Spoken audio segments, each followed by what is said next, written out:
Good evening, ladies and gentlemen. May I have your attention, please? Good evening, ladies and gentlemen. May I have your attention, please? Heads of delegates who may still be on the main floor, you're being asked to join your colleagues on my right. Heads of delegation who may still be on the main floor, please join your colleagues on my right. And may I also ask, ladies and gentlemen, to please begin taking your seats.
May I have your attention once again, ladies and gentlemen?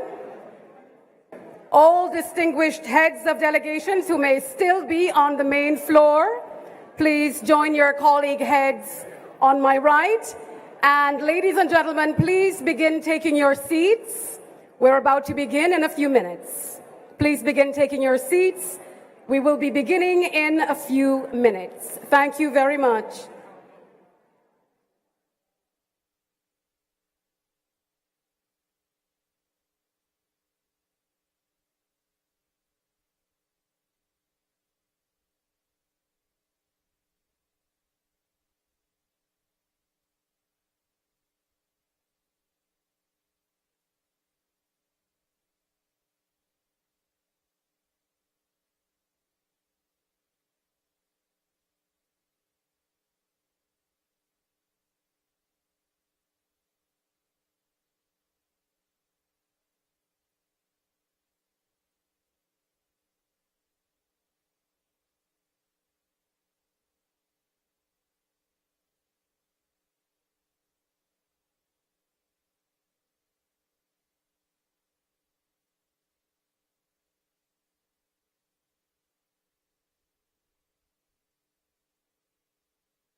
distinguished heads of delegations, esteemed ambassadors to the OAS, delegates from the 32 member states, and honored guests, welcome to Antigua and Barbuda on behalf of the people and government of Antigua and Barbuda. I'm Jamila Kirwan, your chair for this evening, and we are deeply honored to have you with us in our little bit of paradise.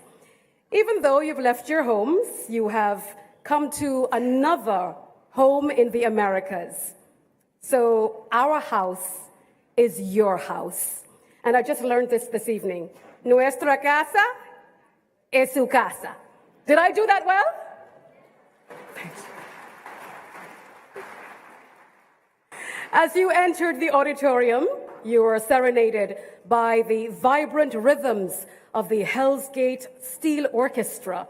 And they are one of Antigua and Barbuda's oldest steel orchestras. And we thank them for that stirring accompaniment. Please give them a round of applause.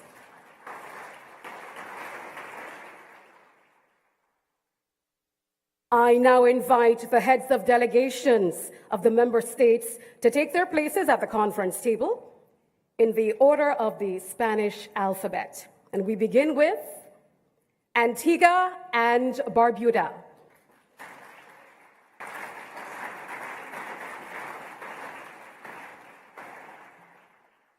Argentina. Bahamas. Barbados. Belize. Bolivia. Brazil. Canada. Chile. Colombia. Costa Rica. Dominica.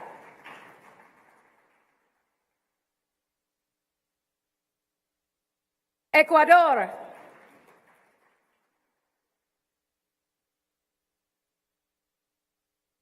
El Salvador. The United States of America. Grenada. Guatemala.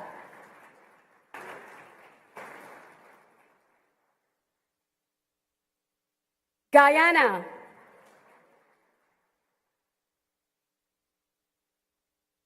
Haiti.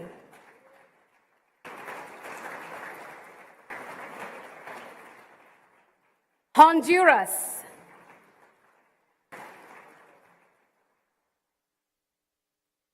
Jamaica.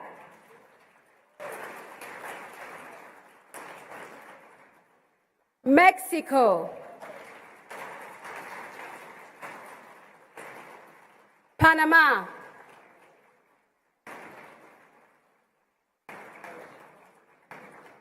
Paraguay.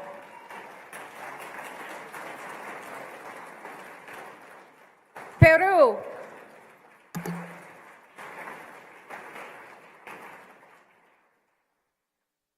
Dominican Republic.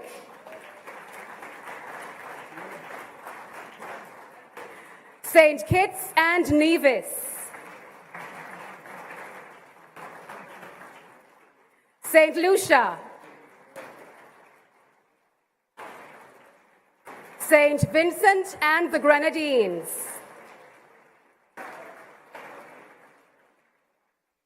Suriname.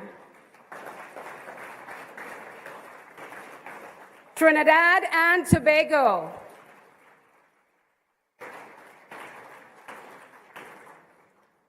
Uruguay.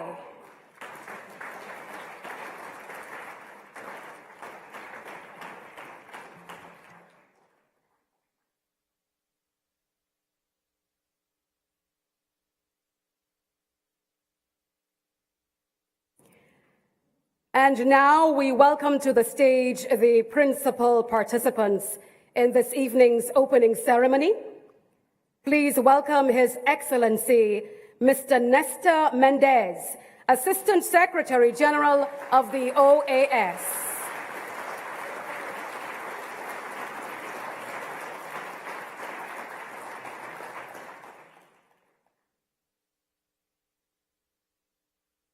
And now, in his first appearance as Secretary General since his election in March this year, we welcome His Excellency, Mr. Albert Ramdin.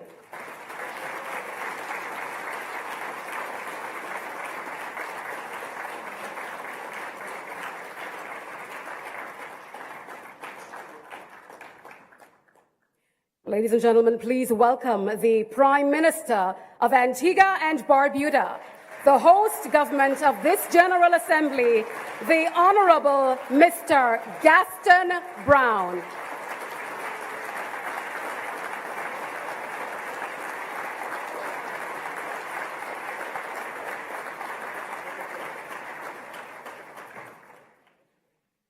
I should have asked you to remain standing. Ladies and gentlemen, we invite you to stand as we welcome the Governor General's Deputy of Antigua and Barbuda, His Excellency, Sir Claire Roberts.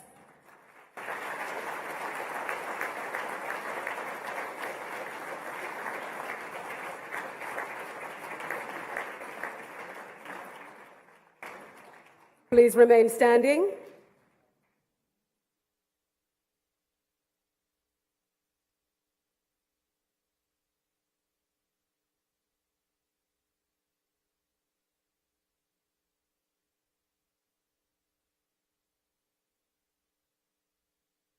Please remain standing for the national anthem of Antigua and Barbuda.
Our national anthem was performed on steel pans, locally known here in Antigua and Barbuda as pans, by 4 panists. And please give them a round of applause. Thank you very much.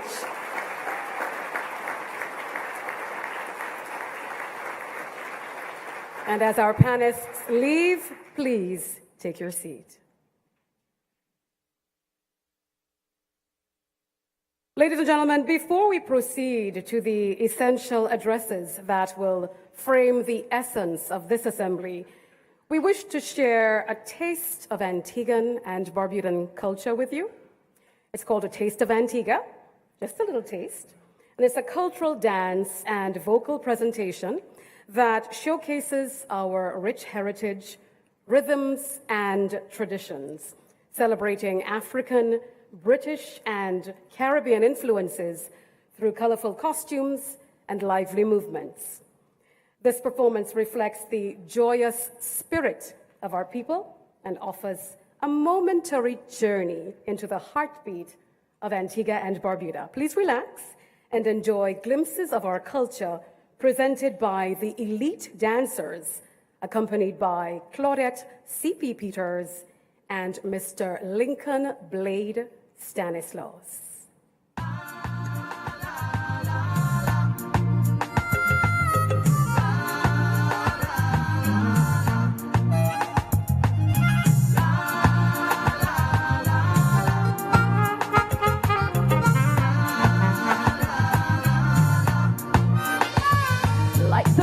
those rapture eyes in blue and white. Boy, my love for you will take you through the night. I'll be your angel, it will be my privilege to keep you from falling into any devil's bridge. Just like my two islands in the sun. Girl, we are one. Our love is one. And in the backyard of my arms, you may birth your tender charm. Two people Inseparable, one couple, inseparable.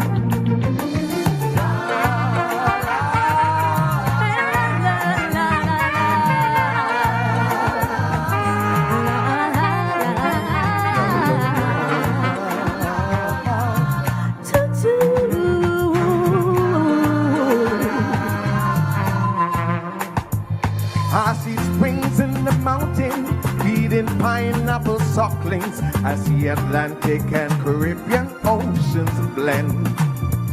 as we walk through rainforest on Shirley Heights, steal a quick kiss, turn so that my head you on will best us friends. When evening pays the light of misty gray, Your love flows like sand under Consonance Bay. you're the reason I face morning with a song.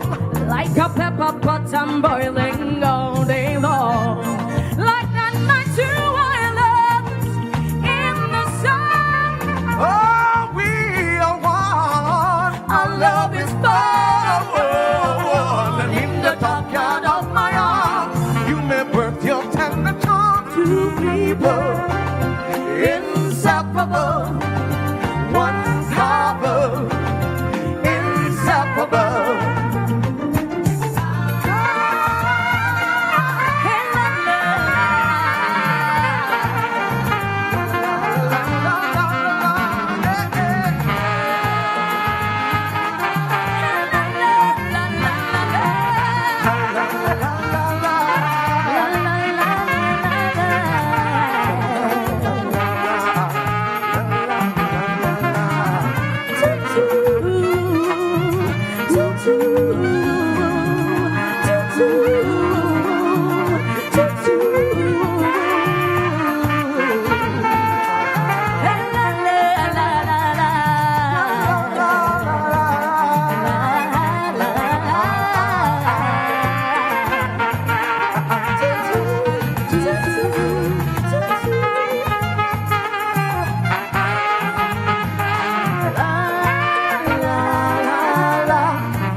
come from a land of iron and vibes, somewhere that I tell the whole world about. A place that party morning and night. If you can't keep up, then you get out. Could a hurricane, it could be a drought. On the road, I want mission we are carry out. Big energy when I'm running out. I can't wait on that day. Welcome to Antigua. These people have no behavior, they have no behavior. Welcome to Antigua. Clear out how you know it's danger, how you know it's danger. When it comes to mass in Madadley, we turn up. Love can be violent so badly. Can't get enough. Welcome to Antigua.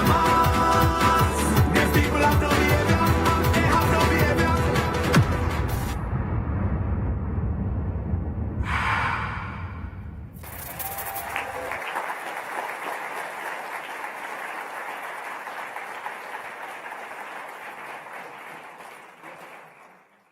What would any conference be without getting just a little bit of the greatest summer festival in the Caribbean, Antigua's Carnival? Please give the elite dancers, our masqueraders, and of course, Claudette C.P. Peters and Lincoln Blade Stanislaus another round of applause for a little taste of Antigua. And just a little fun fact about Claudette C.P. Peters and Lincoln Blade Stanislaus. The genre of music you were just listening to is called soca, and that is our music. And those two, Blade and CP, they are our top soca performers in Antigua and Barbuda. So you just got a little bit of Antigua's Carnival. Another round of applause, please.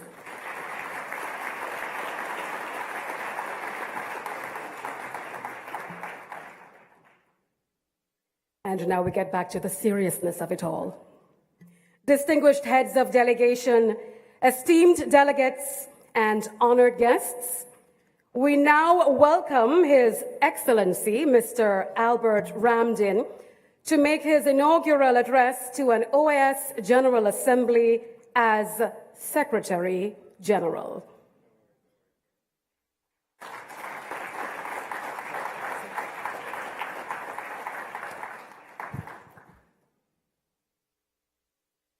Yeah, with that performance, I'm not sure if you want to listen to me.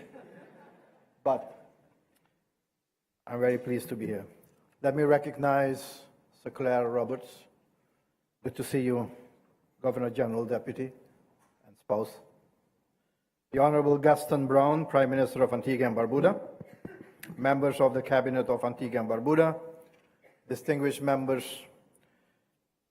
heads of delegations, ministers, distinguished permanent representatives, Assistant Secretary General Ambassador Nestor Mendes, distinguished permanent observers, colleagues from international and regional organizations, staff members of the Organization of American States, ladies and gentlemen all. Good evening. Tonight, at midnight, it will be exactly 1 month after I assumed this position. Exactly. So you understand my pleasure and that we are deeply honored to address today you as member states of the Organization of American States as the 13th and first Caribbean Secretary General of the Organization of American States, and to participate in this 55th regular session of the General Assembly. I wish to put on record our deep appreciation to the government and the people of Antigua and Barbuda, land of 365 beaches, everyday one, for their warm hospitality and for hosting this General Assembly, the first held in a Caribbean country since 2002.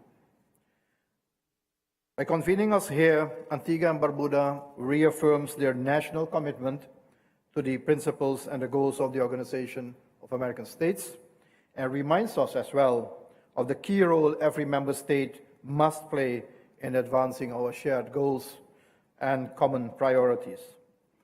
I would like to commend Antigua and Barbuda for selecting the theme for this conference, this General Assembly, Building Resilient, Inclusive Economies in the Americas. This theme captures both a shared hemispheric aspiration and a concrete commitment to advancing the well-being of our people. It also underscores the need for renewed collective action at a time when growth, resilience, and inclusivity are more than just ideals, but rather imperatives for survival and progress. I thank our host for convening the event earlier today on Uniting for Mental Health, an issue too often neglected, yet one that intersects every pillar of our work. Our citizens' well-being must remain central, not only in moments of crisis, but as a constant driver of our efforts. Ladies and gentlemen, Mr. Prime Minister, we live in unpredictable and uncertain times. We observe a weakening of the decade-long commitment to global cooperation on the basis of international law and a rule-based international architecture. The global context, marked by geopolitical tensions, socioeconomic volatilities, and rapidly evolving technologies, demonstrates the challenging and complex world we live in today. The international community faces not only violent conflicts in different regions, but also profound challenges to democratic governance and the sometimes unforeseen and worrisome impact of transformative technologies. Escalation of recent military actions in the Middle East and the ongoing conflicts must be avoided at all costs. In a world with many deep-rooted challenges, maintenance of peace and security is critical. We call for de-escalation and restraint, as parties must move to diplomatic and peaceful means for resolving this conflict. Ladies and gentlemen, we are a hemisphere defined by remarkable diversity in geography, language, culture, and history, and much more. This diversity coexists alongside a profound convergence of purpose and offers opportunities for progress. Today, the Americas stand at complex crossroads. Political, economic, security and human rights, and climate change-related challenges are interconnected and mutually reinforcing forces which test the foundations of democratic governance and the strength of our institutions. Within our region, long-standing inequalities and rising violence have compounded distrust in democratic processes. At the same time, transnational organized crime, climate vulnerability, and uneven economic growth continue to strain our societies.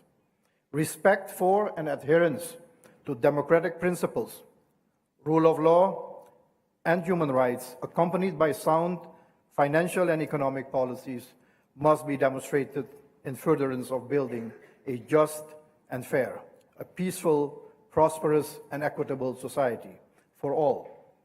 To be successful, a holistic and whole-of-society approach is essential. The OAS, as an institution in its new dispensation, stands ready to work with governments, inter-American institutions, civil society, and private sector to create a democratic, prosperous, and secure hemisphere. Ladies and gentlemen, democratic backsliding, economic inequality, and human rights violations are increasingly intertwined with a deteriorating security landscape. Transnational organized crime stands as a primary driver of violence, institutional fragility, and contested territorial control across the Americas. The path towards institutional strength and security in the Americas depends on addressing the region's development challenges as well. Economic stagnation and inequality continue to undermine institutional capacity, fuel political instability, and create the conditions in which violence and organized crime flourish. However, ladies and gentlemen, it is my firm belief that this is the time we, as a united hemisphere, must chart our own future away from this course. Let us recognize that through our hemispheric multilateral system, we possess not only the expertise and collective resolve, but also the institutional architecture to effectively respond to these challenges. The OAS has developed many initiatives that make meaningful contributions across each of these areas, and I'll mention some of those. The strengthening of our electoral systems and processes, and thereby the democratic foundations of our countries, has been at the core of the OAS work. We are grateful to those member states and permanent observers that have supported our missions over the years. We also, however, need deeper engagement by those countries that receive OAS missions but do not yet provide the tangible support that allows them to take place. The OAS plays a broader role in strengthening democratic institutions across the hemisphere. Through a range of country-specific missions and technical cooperation initiatives, we support member states in addressing complex governance challenges. Equally recognized are our efforts in the human rights realm, which have been recently streamlined. The Inter-American Commission on Human Rights, the most well-known organ of the OAS, has identified a series of troubling trends across the region, most notably, and I'll mention some, increasingly frequent suspension of constitutional guarantees in response to insecurity caused by organized crime, a notable shrinking civic space, disproportionate use of public force against protests, and a growingly hostile environment for human rights defenders. We must also be wary of a notable rise in hate speech, misinformation, infringements of basic human rights, and marginalized groups. The Human Rights Commission has become the Inter-American conscience, the voice we need to hear, even when it at times is uncomfortable. In 2024 alone, 123 merit reports were approved, a record number in the history of the Inter-American Human Rights Commission. In the area of multidimensional security, the OAS has deepened its support to member states through training, technical assistance, and community-based initiatives aimed at responding to the region's evolving threats. Just last year alone, over 21,000 individuals were trained or directly supported in areas such as landmine clearance, victim assistance, police professionalization, cybersecurity, and drug policy. While not a financing for development institution, the OAS plays a vital role in advancing sustainable development and prosperity across the Americas through technical cooperation, capacity building, policy dialogue, and strategic partnerships. The Inter-American Development Bank, amongst other regional banks, sub-regional development financing institutions, commercial banks, and foundations are our partners supporting sustainable and green development. Over the past year, and in collaboration with other organizations, the OAS awarded over 2,400 scholarships, trained 38,000 people in digital skills, supported women entrepreneurs in 9 member states, and provided more than 2,600 training opportunities for port personnel. Just a few details about the value of the OAS to our membership. Ladies and gentlemen, none of these efforts in advancing the OAS core mission in democracy, human rights, security, and development would be possible without the contributions of member states and permanent observers. In 2024, in addition to their regular contributions, member states provided $51 million in voluntary contributions, and our permanent observers and other international partners contributed close to $26 million. These contributions, in our view, are testimony to the ongoing commitment of our strategic partners with our shared objectives. And I do intend to broaden, to deepen, and intensify this partnership, for which we will convene a special session before year-end. I strongly believe in the remarkable work the OAS and its dedicated and highly professional staff carries out. But in the face of today's complex challenges, there is always room to do more, to do better, and make sure we all showcase the good that is being done. This excellent narrative of the OAS as the premier multilateral intergovernmental platform in the Americas and the Caribbean must be told and shared. We cannot fulfill our mission by relying solely on past practices or acting in isolation. It cannot be business as usual anymore. This does not immediately require drastic overhauls, but rather a renewed commitment to working effectively within the framework of the Charter, the mandates, and the instruments adopted by the Member States. And as we look ahead to building a stronger OAS, we must deepen the work on democracy and human rights in several key areas. Moving forward, we will expand this work to include enhanced collaboration with regional parliamentary forums, subnational governments, and other democratic institutions. The OAS School of Governance will be much more empowered. This flagship initiative provides training to public officials, political leaders, civil society, and community organizations to strengthen transparency, accountability, and civic participation. The OAS must become a trusted space where countries can come not for judgment or sanctions, but for open and frank dialogue, meaningful collaboration, mutual understanding of different vantage points, and ultimately with the aim to find solutions and move forward as a stronger community in unity. We will work to expand our role in mediation and dialogue, fostering spaces where differing perspectives can be heard and peaceful solutions achieved. To facilitate that vision, we must have to be, first of all, in the same room where these conflicts arise, around the same table. If there is no dialogue or other types of diplomatic engagement, nor any form of interaction, we will never succeed in resolving critical problems. While emerging technologies, such as artificial intelligence, offer opportunities to enhance the OAS's effectiveness, they also present risks, including labor displacement, algorithm bias, disinformation, and deepened inequalities. In fact, the digital divide is becoming a driver of exclusion, particularly for already marginalized communities. Together with relevant institutions and the private sector, the OAS must play a prominent role in assisting member states expand affordable internet access, promote digital literacy, and build public-private partnerships that bring emerging technologies to underserved populations. We can also support governments in crafting inclusive AI strategies and rights-based digital governance frameworks. To respond effectively to today's multidimensional and fast-evolving security threats, the OAS must function as both a political forum and as an operational hub in the fight against transnational organized crime. In this regard, we need to reinvigorate our institutional architecture.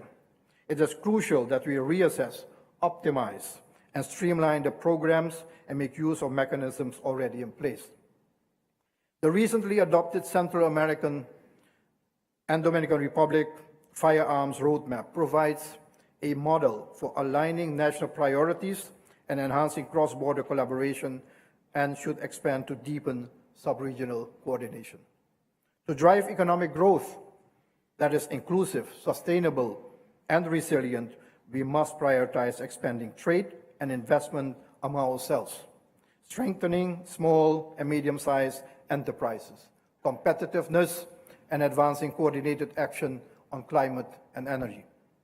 Because MSEs are the backbone of our economies, we will work with partners and specialized semi-autonomous OAS entities on enhancing access to finance, technical assistance, and business development services.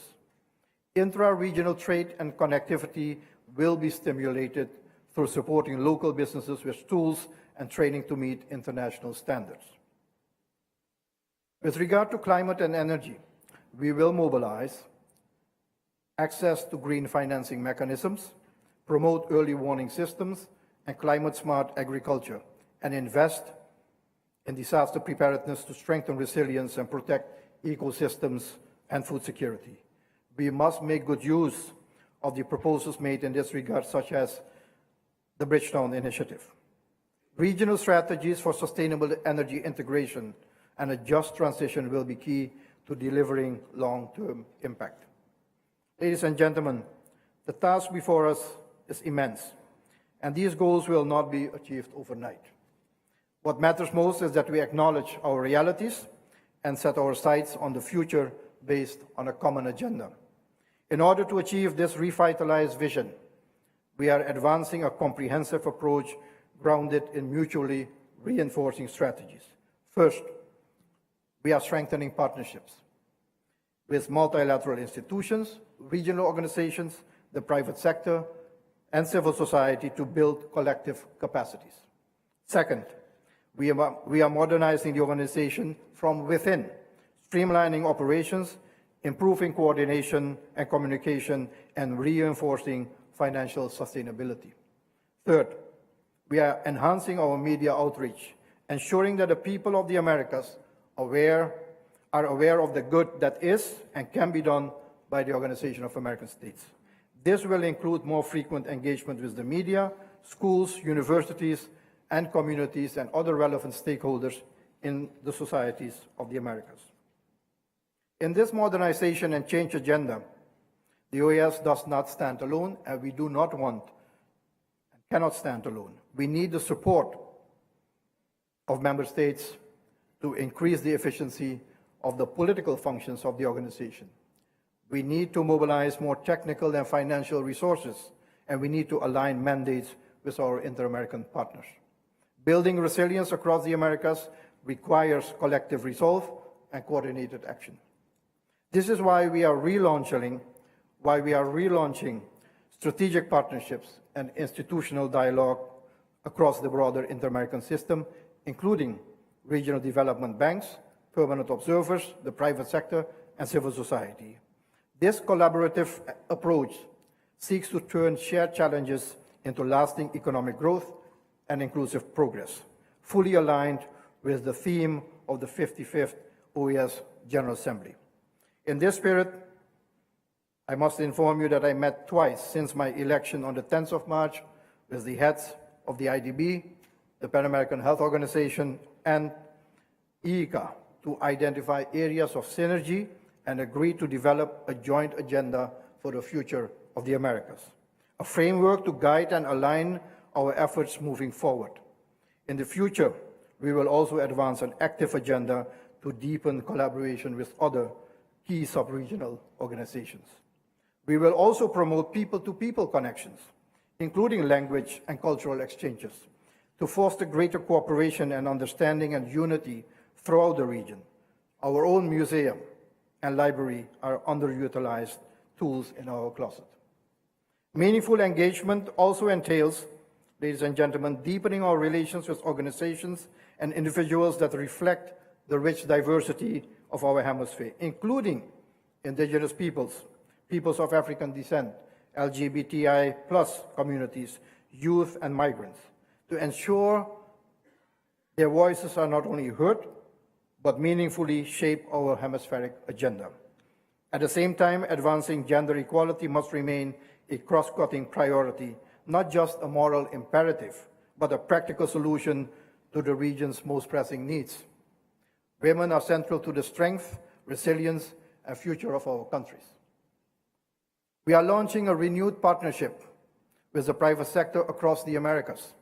This partnership is based on the recognition that the defense of democracy begins with acknowledging that people also have the right to work, live in safety, and access to a dignified future. By aligning business leadership with long-term development goals and democratic values, the private sector can become a strategic partner in building peace and shared prosperity for the people of the Americas. To make all of this a reality, it has become apparent to us since my election a mere 3 months ago that we need to strengthen ourselves from within. As such, we are in the midst of undertaking internal efficiency assessments to eliminate counterproductive bureaucracy and ensure our structures are streamlined and aligned with the organization's priorities moving forward. In this spirit, we began with a seemingly simple but essential step, establishing simply regular cabinet meetings. These meetings not only capture insights from technical areas based on their work in the field, but also serve as a forum to define strategic priorities that are translated into action across the organization. But internal cohesion demands more than meetings. That is also why we have launched a broader institutional effort to dismantle silos, foster cross-departmental collaboration, enhance communication, and streamline operations to improve our overall effectiveness. Within the OAS General Secretariat, a revised organizational structure is being compiled to deliver on the needs of our stakeholders, being the member states. The objective is to deliver an organizational chart that reflects our aspirations for efficiency and focus on our strategic priorities: human rights, representative democracy and political affairs, security, and integral development. We are also reinstating full-time in-person work. As an international organization, we must bring our teams together physically to strengthen collaboration, to reinforce institutional culture, and renew our shared sense of purpose. Furthermore, I believe that it is also important that our staff is comprised of members representing all member states, regardless of the prevailing language. Many of these measures are aligned with the findings of the recent external evaluation of the OAS. Member states invested in this process, and they rightfully expect to see concrete follow-up on its recommendations. At the same time, the evaluation also underscored a critical point. Financial sustainability is not a marginal concern. Adequate funding is essential to preserving the organization's success. Without a solid foundation, financial foundation, the OAS cannot fulfill its mandate or respond effectively to the evolving needs of our region. Our budget should be based on a rational and prioritized articulation of what is required to operate effectively and the financing strategy to meet those needs. Ladies and gentlemen, allow me at this moment to address a matter which is and always has been, certainly for me as a CARICOM national, very near and dear to me. The state of play in our member state, founding member state, the Republic of Haiti. To solve the problems in Haiti, all the four pillars are at the core of the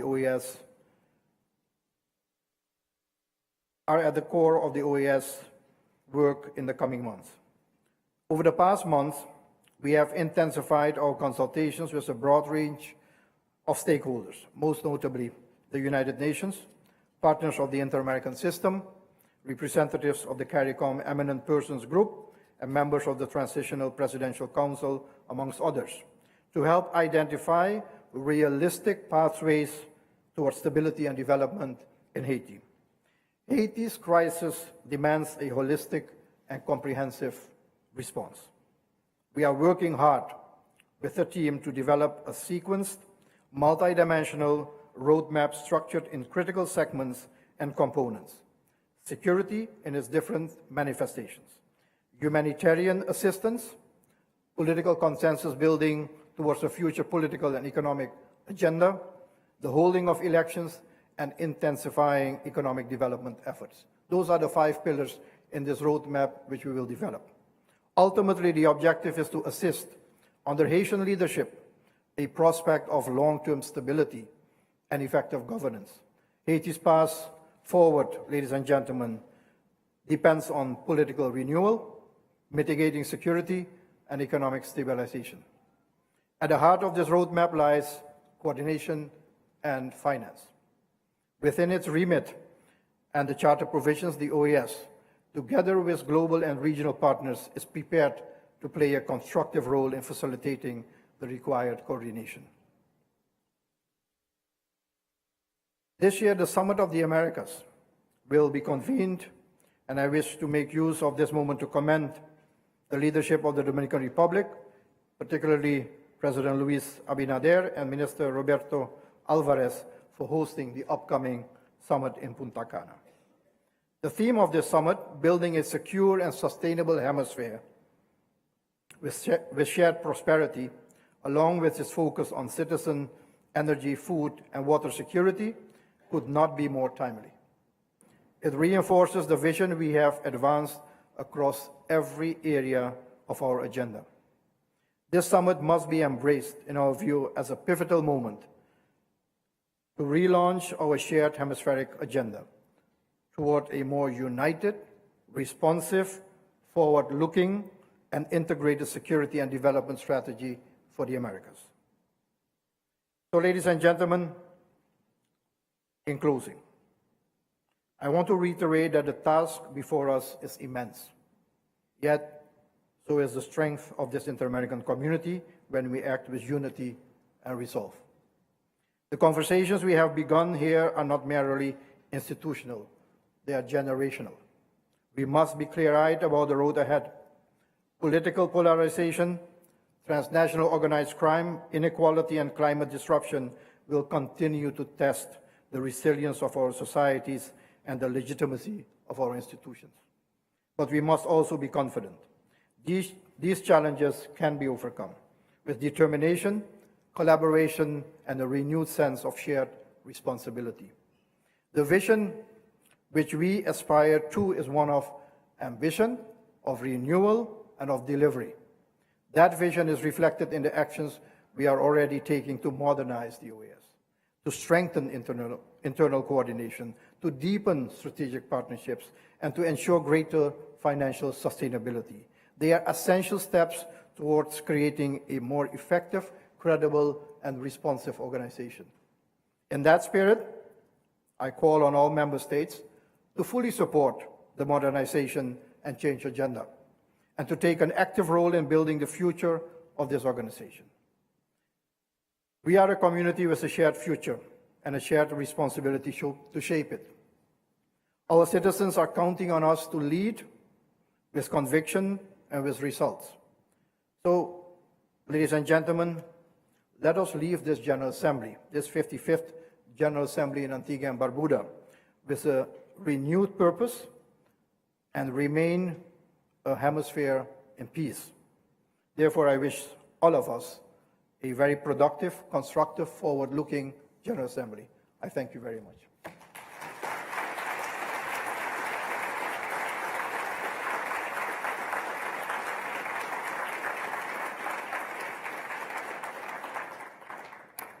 Thank you very much, Secretary General Mr. Ramdin, for your insightful inaugural presentation. And I see that you're also very au fait with one of our oldest tourism sales pitches. 365 white sandy beaches, one for every day of the year. That's our story. We're sticking to it. And if it rains while you're here, don't consider it rain. It's actually liquid sunshine.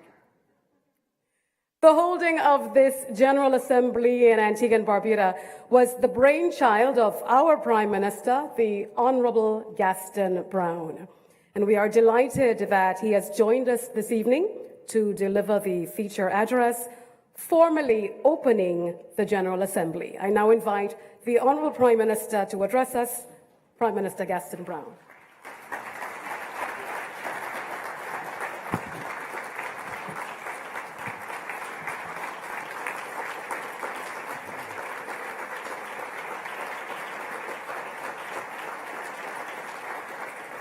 Thank you. Thank you very much, Madam Chair Lady. I acknowledge Sir Claire Roberts, our Governor General's Deputy, and Lady Roberts, ministers, heads of delegation, distinguished colleagues, and friends from across the hemisphere. I'm delighted to welcome you all to Antigua and Barbuda. Your presence here for the 55th regular session of the Organization of American States is a powerful affirmation of our shared commitment to confront the urgent problems before us. This assembly is not a mere formality. It is an imperative. At a moment when multiple crises confront each of us and all of us, we cannot afford isolationism or narrow nationalism. No nation, however large or small, affluent or emerging, can overcome these challenges in solitude. The lesson of the COVID-19 pandemic remains vivid. The virus respects no wall, bypasses every checkpoint, and ignores every travel ban. Likewise, illicit drugs weave their way through our communities, transnational criminal networks exploit our vulnerabilities, and the devastation of climate change spares no nation. These are not distant threats confined to a single capital or hinterland. They are shared crises that demand collective action, mutual support, and unwavering collaboration. This evening, as we convene, let us reaffirm this indisputable truth. By standing together, pooling our resources, our ideas, and our resolve, we can better and more effectively safeguard democracy, protect human rights, and secure a sustainable future for all our peoples. Moreover, in an era of great power competition, our region must foster international engagement that takes the form of cooperation rather than rivalry. When major economies work together, instead of erecting barriers, they unlock shared prosperity, driving innovation, investment, and trade that lift all partners. A collaborative approach would enable large states to address global challenges more effectively, while ensuring that Latin American and Caribbean countries benefit fully from technological transfers, infrastructure financing, and certainly market access. Let us urge every partner to set aside zero-sum thinking and embrace a spirit of partnership, one that recognizes our hemisphere not as a battleground for influence, but as a bridge to mutual growth and sustainable development. Distinguished delegates, we are reminded of the sacred charge in Article 1 of the OAS Charter to strengthen peace and security, to promote solidarity among the states, and to ensure justice and independence of nations. It is in this very spirit that we as peace practitioners continue to advocate for global peace and the cessation of all wars. Conflicts in the Middle East are not distant events. They have an impact on peace and stability worldwide, as well as on prices and logistics.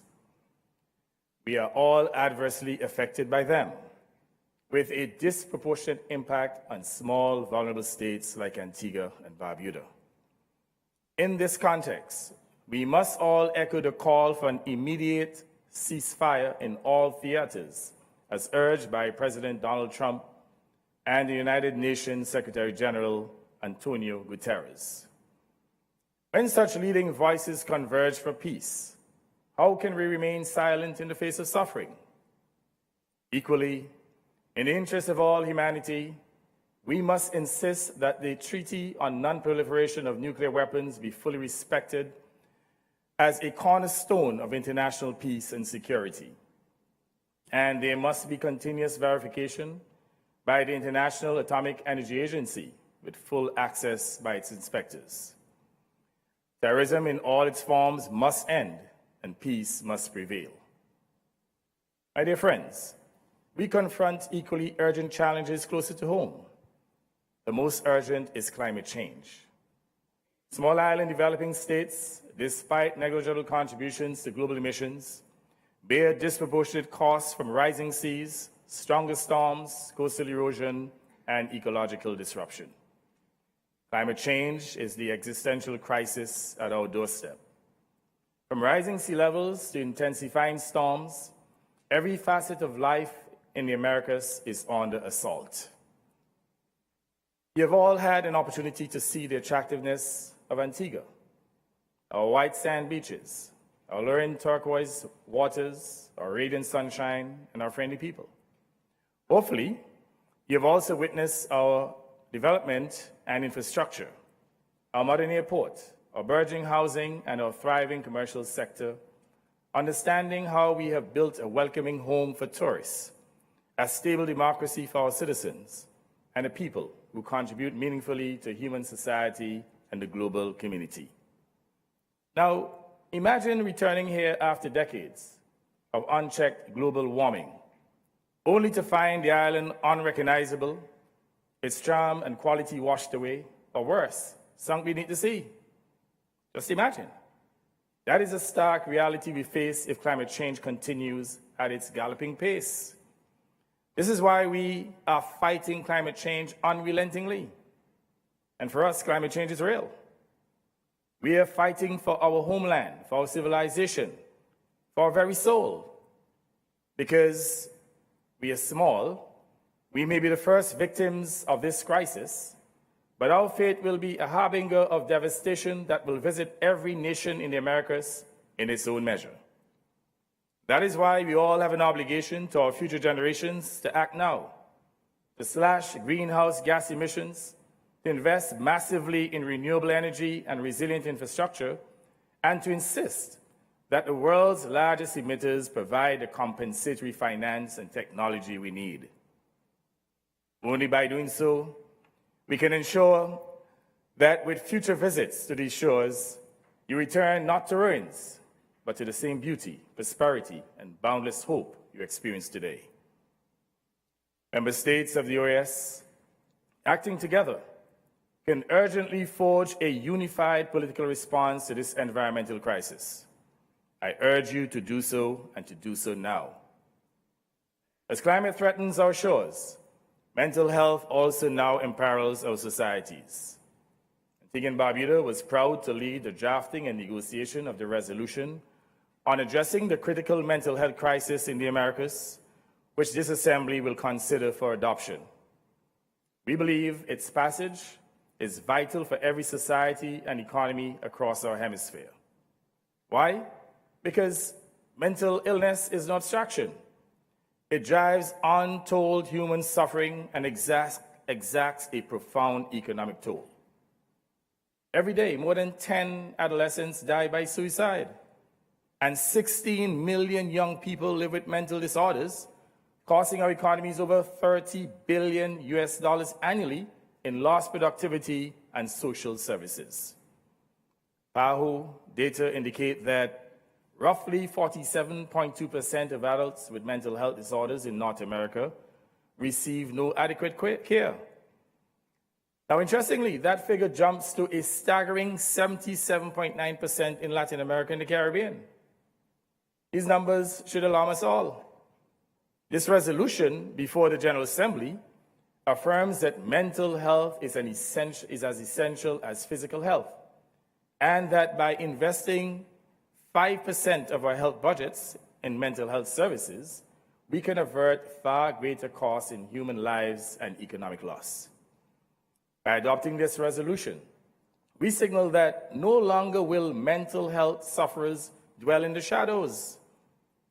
Tonight, I urge us to banish the stigma that has pushed so many to the margins of human existence.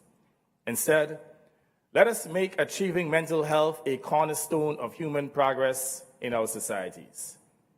As we confront health and climate challenges, we must also acknowledge a long-neglected reality. We've underestimated our capacity to transform ourselves and unite in building strong, resilient, and inclusive economies across the Americas. Our hemisphere's greatest assets, over 1 billion people, and the rich energy and digital technology sectors could make us the world's most prosperous region. I have no doubt about that. By dismantling trade barriers, building transport and broadband corridors, and harmonizing regulations, we can unlock this promise. Let us make it happen.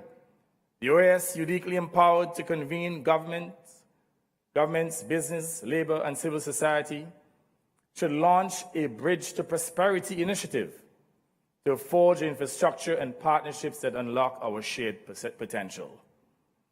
In the margins of this General Assembly, I hope our governments and the Secretary General will begin to explore this vital work and ignite a spark that can fuel such an ambitious endeavor.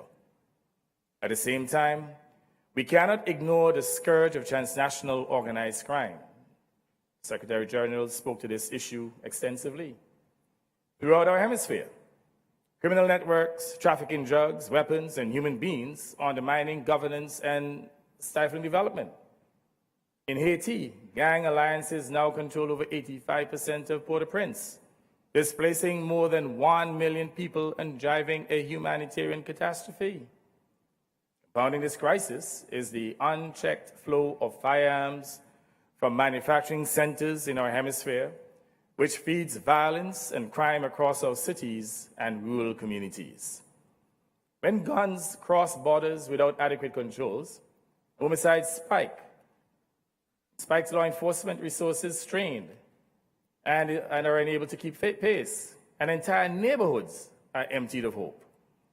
To curb this trend, every state, producer or recipient must strengthen export and import controls, mandate transparency, and enforce strict prohibitive penalties for illicit arms transfers.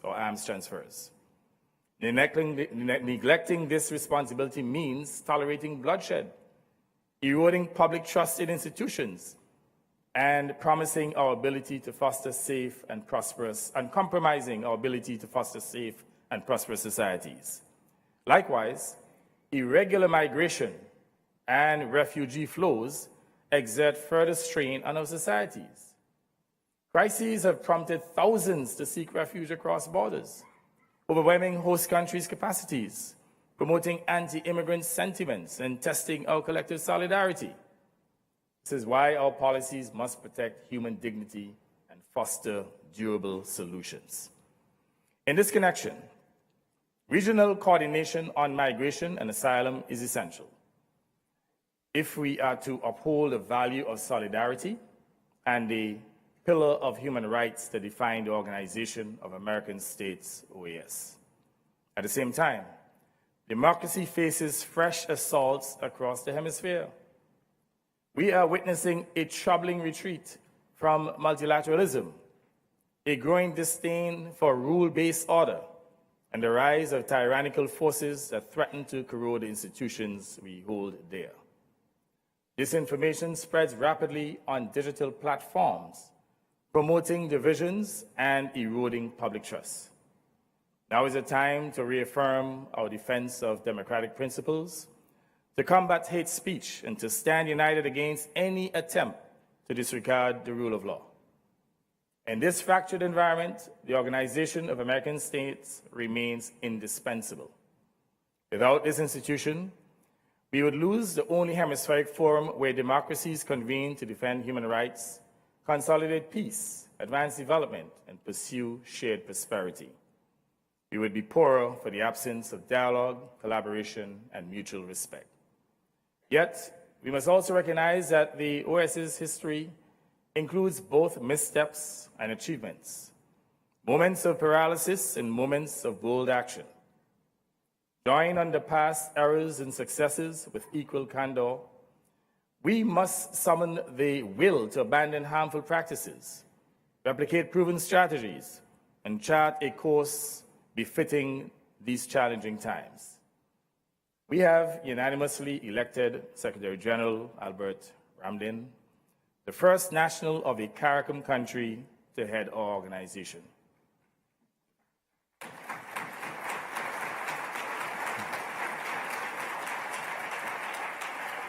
By so doing, OAS member states acknowledge the worth and contributions of the CARICOM group of the organization. Yet, we know that Secretary General Ramdin inherits an organization that is under-resourced and understaffed. However, for him to meet the challenges before us, the OAS must be strengthened, not weakened. So, let us be blunt. Today's OAS budget falls short. Staffing levels lag behind mounting demands in areas such as countering organized crime, cooperation in curbing drug trafficking, tackling cybercrime, and promoting international cooperation. Competing national political agendas have too often prevented consensus on resource allocation.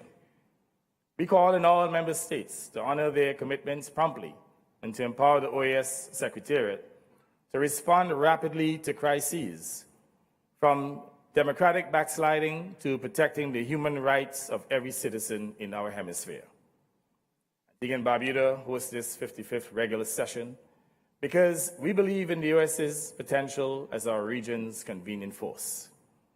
Let our deliberations this week ignite a new era of cooperation, shared responsibility, and mutual respect.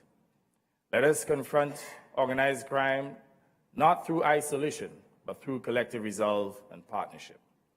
Above all, let us empower this organization, our unique hemispheric forum, to remain agile, resourceful, and unwavering in its mission to uplift every citizen of the Americas. As we open this General Assembly, may the flame of solidarity light up our path and rekindle our shared purpose. Antigua and Barbuda welcomes you all with open arms and hopeful hearts. May wisdom guide your decisions, courage strengthen your resolve, and a commitment to non-discrimination and justice carry our people to a bright and prosperous future. Thank you.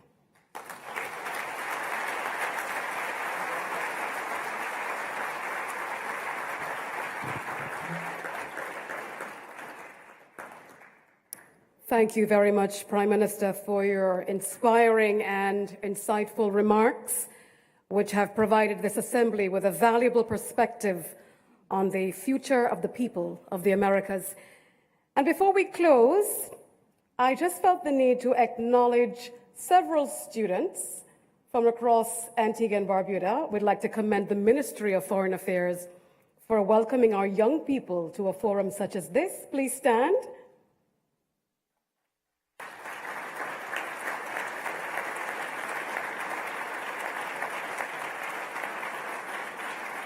May I have your seat?